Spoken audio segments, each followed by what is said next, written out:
কাছে আসবো, রুদ্রনীল আমাদের সঙ্গে রয়েছেন, আমি আসছি রুদ্রনীলের কাছে আসবো। এক সেকেন্ড, আরে থেমে যান, আমি যুক্তি বুঝে গেছি। কাকুর গলা, না শুনুন না, কাকুর গলা সমস্যা ছিল আমরা সবাই জানি। মানে আপামর এই রাজ্যের মানুষজন একদম, যারা টালিচাল থেকে শুরু করে যারা বহুতলে রয়েছেন তারাও জানেন, অরিত্র পাশে বসে জানেন গলার সমস্যা হলে অরিত্র আমরা কোন ডাক্তারের কাছে যাই? ইএনটির কাছে যাই তো, তাই তো নাকি? আমি তো তাই জানি, ইএনটির কাছে যাই গলার সমস্যা হলে। কাকুকে গতকাল তোলা হয়েছে অ্যাম্বুলেন্সে কার্ডিওলজি ডিপার্টমেন্টের এমার্জেন্সি থেকে, কারণ তিনি বুকে ব্যথায় ভুগছিলেন। তার মাথার চুল থেকে পা অবধি সবকিছু সার্জারি, সবকিছু ট্রিটমেন্ট হয়েছে শুধুমাত্র গলা বাদ দিয়ে।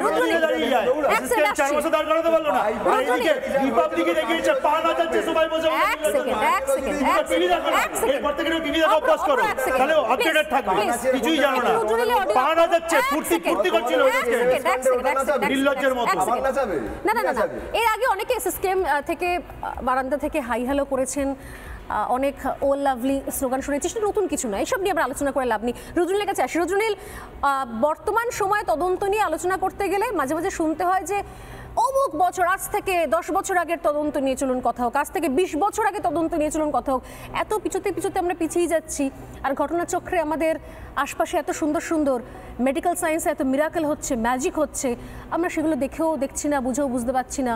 জিএসআই জোকাতে 2.5 ঘন্টায় কথা ফুটে যায় একজন ভদ্রলোকের গলায়, অথচ 4.5 মাস ধরে তার ট্রিটমেন্টে তাকে ফিট সার্টিফিকেটটুকু পর্যন্ত দেওয়া যায়নি। গলা তো দূরস্থান। রুদ্রনীল,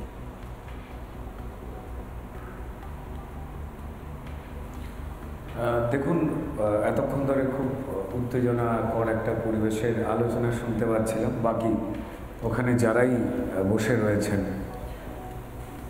শুধু আমি নয়, পশ্চিমবঙ্গের মানুষ তারা কিন্তু কালকে রাত্রে থেকে কিন্তু খুব চিন্তায় ছিলেন যে কি হয়, এবং প্রত্যেকেই কিন্তু দেখেছেন যে কিভাবে যে ভদ্রলোক এতদিন ধরে খুব নেতা মন্ত্রী না হওয়া সত্ত্বেও পিজির মতো একটা জায়গা যেখানে গরিব মানুষ সিট পায় না, সেখানে বাচ্চাদের বেডে তিনি ভর্তি হলেন এবং তারপর থাকলেন, এবং প্রায় 4.5 মাস কাটাবার পর কিভাবে তাকে ইডির হাতে যেতে যাতে না হয় তার জন্য প্রশাসনিকভাবে এবং পিজির ডাক্তারদের একটা বড় অংশ কিভাবে তারা আগলে রাখবার চেষ্টা করলেন, এবং সবশেষে কোর্টের নির্দেশে তাকে যেতেই হলো ইএসআইতে জোকায়, এবং সেখানে কণ্ঠস্বর সংগ্রহ হলো এবং তিনি আবার পিজিতে ফিরে এলেন ফিট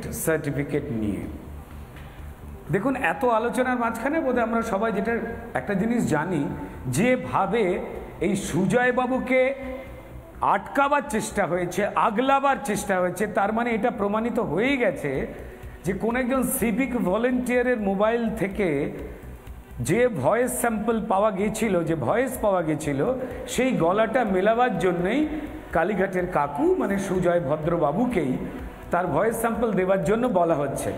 তিনি যদি অপরাধের সঙ্গে পরিকল্পিত এই অপরাধের সঙ্গে যুক্ত না থাকতেন তো তাহলে অবশ্যই তিনি তার গলা দিয়ে দিতে পারতেন, এবং যদি না এই তার ভয়েসের সঙ্গে এমন কিছু কথা আছে, এমন কিছু যোগ সাজস আছে যার সঙ্গে উপর মহলের চূড়ান্ত লোকজনের যোগ যদি না থাকতো, তাহলে ওনার মতো একজন খুব সাধারণ মানুষ, যিনি অভিষেক বন্দ্যোপাধ্যায় তৃণমূল নেতা, যার ব্যক্তিগত একটি কোম্পানি আছে লিপস অ্যান্ড বাউন্স, যার সঙ্গে এই সুজয়বাবু জড়িয়ে অবশ্যই, এবং তার গলার স্বর যাতে না নেওয়া যায় এই জন্য এত রে যুদ্ধের মতো তাকে আগলে দেওয়ার প্রয়োজন পড়তো না। আমরা অধীর আগ্রহে অপেক্ষা করব যে স্যাম্পল টেস্ট যা এসছে যেভাবে মিলিয়ে নেওয়া হয়, সেটার পর যে মোবাইল থেকে তার গলার স্বর পাওয়া গেছে আসলে কি বেরিয়ে এলো। তবে যে টেনশন অন্যান্য দলের তৃণমূল মুখপাত্র যিনি রয়েছেন তিনি যেভাবে কথা বলছেন বুঝতে পারা যায় যে তিনি উৎকণ্ঠায় রয়েছেন। এবং যখন আমরা আলোচনা করছি এই মুহূর্তে সবাই মিলে, স্বর্ণালী আপনার এই টক শোতে বাজি রেখে বলতে পারি যে এই সময় তৃণমূল দলের ভেতরে চূড়ান্ত অশান্তিতে এমনি লেগে গেছে, বাইরে চলে আসছে, লোক দেখানো হোক বা সত্যি হোক, সেখানে ভয়ঙ্কর একটা টেনশন চলছে। এবং জানি না কালীঘাটের কাকু তিনি পিজিতে যে রয়েছেন তার আরও বেশি নিরাপত্তা বাড়াবার প্রয়োজন আছে বলে অন্তত একজন সাধারণ মানুষ হিসেবে বোধ করছি। মনে হচ্ছে মানে আরও কোনো বিপদ ঘনিয়ে আসতে পারে, মানে নিরাপত্তার বিষয়টা বললেন খুব সিগনিফিক্যান্ট, কারণ নিঃসন্দেহে এর আগেও অনেক নেতা, অনেক মন্ত্রী, তাদেরকে আমরা দেখেছিলাম যে যখন ইডির ডাক এসেছিল, সিবিআই ডাক এসেছিল, তখন তারা এসএসকেএম অসুস্থতায় ভর্তি ছিলেন, কিন্তু সেই সময় তো বোধহয় এত আগলে রাখা দেখতে পাওয়া যায়নি। এবং রুদ্রনীল বলছেন যে অনেকেই চিন্তায় রয়েছেন, বিশেষত তৃণমূল কংগ্রেসের যুব নেতৃত্বের অনেকে চিন্তায় রয়েছেন। সোনালী গুহর কিছুক্ষণ আগে একটা বক্তব্য শোনাচ্ছিলাম, তিনি বলছিলেন যে যাবতীয় এই দুর্নীতি, এই নিয়োগ সংক্রান্ত এবং এই যে নেক্সাস, সেটা পুরোটাই কিন্তু পরিচালিত হয় তৃণমূল কংগ্রেসের যুব নেতৃত্বের হাত ধরে। বোধহয় সেই জন্যই যুব নেতৃত্বের বর্তমানে যারা জেলের ভেতর রয়েছেন তাদের কথা আমি জানি না, বাট যারা জেলের বাইরে রয়েছেন তাদের মধ্যে অনেকে দেখা যাচ্ছে হয়তো মাথারও ঠিক নেই। না হলে গতকাল সায়নী ঘোষ বলে বসলেন যে বর্ধমানের কার্জন গেট নাকি তৃণমূল কংগ্রেস সরকার তৈরি করেছে। তো এই ধরনের মানে বিভ্রান্তি, কনফিউশন হচ্ছে হয়তো সেই জন্যই, যে এত কনফিউশন হচ্ছে হয়তো এই টেনশনটার জন্য।